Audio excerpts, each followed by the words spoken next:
जलपाईगुड़ी में एक मृत महिला का परिवार एम्बुलेंस चालक के साथ किराए के लिए बातचीत करेला मृत सौ के जलपाईगुड़ी से क्रांति नगर डंगा लाने कर लगी। एम्बुलेंस चालक द्वारा 3000 मंगल गेलक।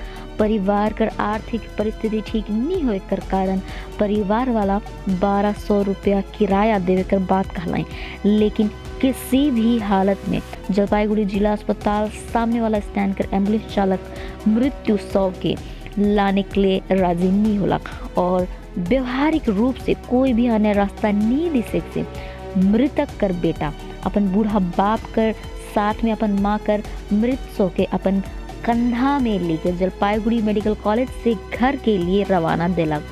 जलपाईगुड़ी से क्रांति नगर डंगा कर दूरी लगभग 50 किलोमीटर है। जानकारी अनुसार मृतक लक्ष्मी रानी देवन 72 वर्षीय के बीते रात जलपाईगुड़ी मेडिकल कॉलेज अस्पताल में भर्ती करल जाए रहे। जब महिला का मृत्यु हुई गेला तब राम प्रसाद जी आर्थिक रूप से मजबूत नहीं रहे के कारण मेडिकल कॉलेज से मुफ्त में एम्बुलेंस मंगालक, लेकिन हुआ से भी निराशाजनक हुई के लौटे पड़लक। मेडिकल कॉलेज के सामने तैनात एम्बुलेंस चालक द्वारा मृत सौ के घर लाने के लिए वाला पैसा परिवार कर लगिन वाहन भाड़ा करे असंभव हुई जाए और ई कारण से मानवता कर साथ साथ गरीब मन कर लगिन मिले वाला सरकारी सेवा कर प्रबंध कर ऊपरे सवाल उठेला। ई घटना से राम प्रसाद दीवान कहला सरकार कर पहल से हमने एम्बुलेंस कर तलाश भी कर ली, लेकिन कोई भी इंतजाम नहीं होला। निजी एम्बुलेंस चालक मन से भी बात करलक, लेकिन उमन द्वारा मंगल किराया देवे नामुमकिन रहे। उमन रोगी के 900 रुपया में जलपाईगुड़ी लीग रही और उमन 1200 रुपया तक देवे कर लगी अनुरोध कर लाई, लेकिन कोई भी फायदा नहीं होला। लगभग 1 किलोमीटर चले कर बाद में आखिरकार एगो स्वयंसेवी संस्था मृत सौ के घर पहुंचा कर व्यवस्था कर लें।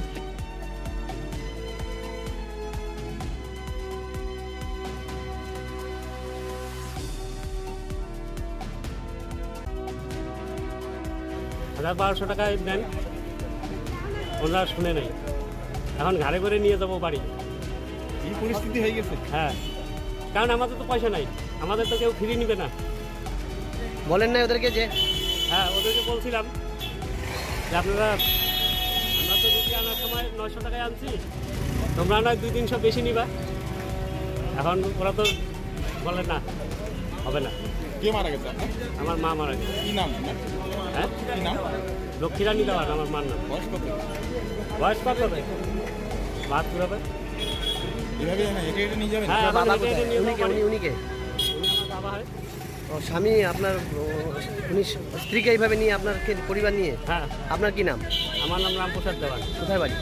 আমার বাড়ি ক্রান্তি, তো ক্রান্তি নগরডাঙ্গা। এইভাবে কেন মাকে এইভাবে পয়সা ওখানে হাসপাতালে বলেন নাই? হ্যাঁ, হাসপাতালে বলছিলাম, ওনাদের কোনো ব্যবস্থা নাই। হাসপাতালে বলছিলাম, ওদের কোনো ব্যবস্থা নাই। তারপরে অ্যাম্বুলেন্সওয়ালা এখানে আছে, ওদেরকে বললাম, ওরা বলে 3000-এর কম কেউ যাবে না। তাই এখন আর এখন কিভাবে নিয়ে যাচ্ছেন? এখন এই যে গাড়ি করে নিয়ে যাবো।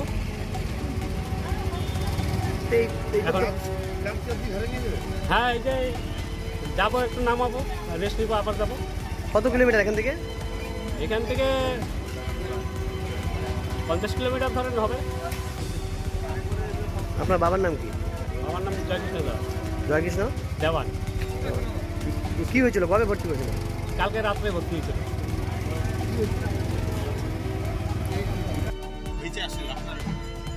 দেখুন, জলপাইগুড়ি অ্যাম্বুলেন্স অ্যাসোসিয়েশন জলপাইগুড়ি হসপিটালে সরকারি গাড়ি বেসরকারি গাড়ি ঢুকতে দেয় না। এগুলো যেমন গ্রিন জলপাইগুড়ি ফ্রি সেবা দিয়ে থাকে, তো অন্যান্য কিছু সংস্থা আছে যারা স্বল্পমূল্য সেবা দিয়ে থাকে, কিন্তু হসপিটালে যে অ্যাম্বুলেন্স স্টেশন তারা এই দাদাগিরি করে অন্য বাইরের গাড়ি ঢুকতে দেয় না, ফ্রি সেবা দিতে দেয় না। আর যার কারণে এই করুণ পরিণতিটা বারবার দেখা হচ্ছে। আজকে যেমন এই যে পরিস্থিতিটা, এরা ক্রান্তির একদম প্রত্যন্ত গ্রামের মানুষ। আমরা একটু আগে খবর পাই যে এখানে একটা বডিকে ঘাড়ে করে নিয়ে যাওয়া হচ্ছে। খবর পেয়ে আমরা তাৎক্ষণিক আমাদের গাড়ি নিয়ে আসলাম ফ্রি সেবা দেওয়ার জন্য। তো আমরা ফ্রি হিসেবে বডিটাকে ক্রান্তিতে পৌঁছে কি বলবেন এই পরিষেবা হাসপাতাল বা এই যে দেখুন, একটা গরিব মানুষের বডি বা পেশেন্ট হসপিটাল থেকে হসপিটাল রেফারের ক্ষেত্রে এবং তাদেরকে হচ্ছে বাড়ি পৌঁছে দেওয়ার ক্ষেত্রে যদি গরিব হয় তাহলে সরকারি গাড়ি দেওয়ার নিয়ম আছে। কিন্তু আমাদের জলপাইগুড়িতে স্বশাসিত সব প্রশাসন চলছে। রাজ্য এবং কেন্দ্রীয় সরকারের আদেশ অমান্য করে জলপাইগুড়িতে যে স্বশাসিত প্রশাসন চলছে তাতে করে হচ্ছে আপনার এখানে সরকারিভাবে গাড়ি দেওয়া হচ্ছে না মানুষকে। আমরা ইতিপূর্বে দেখছিলাম যে 100 দিনের গাড়ি না পাওয়ার পরে ঘন্টা করে ঘন্টা ছোটো বাচ্চা নিয়ে বসে থাকতে খোলা আকাশে। এখানেও আমরা আমাদের অ্যাম্বুলেন্স সেবা দিয়ে যেমন ফ্রিতে বাড়িতে পৌঁছে দিচ্ছি অনেককে। তার পাশাপাশি চলছে দাদাগিরি। অ্যাম্বুলেন্স অ্যাসোসিয়েশনের দাদাগিরির জন্য এই ফলে যে এখান থেকে ক্রান্তিতে 3000 টাকা ওদের কাছে চাইছে, ওরা অক্ষম। ওরা যেটা খবর পেলাম যে 1000-1200 টাকা বলছিল ওদের, তা ওরা দেয়নি। এবার আমাদের গাড়ি ওরা ঢুকতে দেয় না বাইরের বোর্ডে থাকলে, তো ওদের দাদাগিরি এবং ওদের কথা মতো ওদের ভাব মতো ওদের চাহিদা মতো টাকা দিয়ে নিতে হবে, বাইরে গাড়ি ঢুকতে দিবে না। আর এই কারণে বারবার সমস্যাটা হচ্ছে এবং ওদের এই আচরণকে আমরা ধিক্কার জানাই এবং জলপাইগুড়ি স্বশাসিত প্রশাসনের আচরণকে ধিক্কার জানাই যে একদিকে আমাদেরকে ফ্রি সেবা দিতে দেওয়া হচ্ছে না, অন্যদিকে তারা দাদাগিরি করছে, তারা ডাকাতি করছে। এটা বন্ধ হোক। এই যে হসপিটাল থেকে হেঁটে হেঁটে নিয়ে আসলো বডি, তার মাকে, তার ছেলে, এটা তো একদমই অমানবিক। মানে আজকে একটা বাইরের রাজ্যে আমরা বিগত দিনে দেখছিলাম যে টাকার অভাবে অমানবিক চিত্র যেমন আমরা দেখছিলাম, আজকে আমরা জলপাইগুড়িতে দেখলাম। এটা আমাদের জলপাইগুড়ির জন্য লজ্জা।